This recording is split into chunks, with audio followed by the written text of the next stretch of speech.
On my phone right here, I have a split screen. On the top, I have Google going on. I can browse the web. On the bottom, I could be watching a YouTube video, and I can change the size of these things as well. You could also accomplish something similar with YouTube if you use picture-in-picture. But in this case, we have a split screen, and it's kind of neat. Might be kind of useful, might be exactly what you need. In this video, I'm going to show you to set this up. It requires a third-party app, which is free. It's called Splitcreen. To find it, just go to the App Store, type Splitcreen in the search. This is the one I used right here. There's a bunch of others. Splitcreen multitasking, Splitcreen, and dual bro. I don't know what the rest is, but it's cut off. That's okay. Splitcreen view, split web browser. So there's a whole bunch.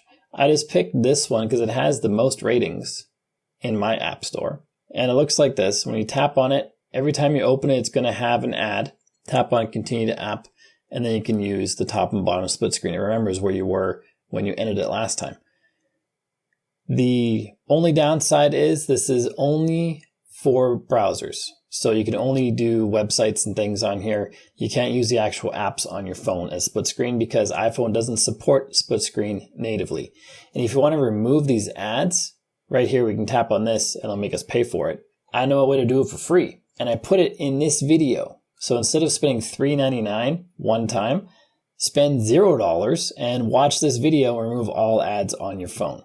If you have value from the video you just watched, like and subscribe to let me know, and I'll see you on that one.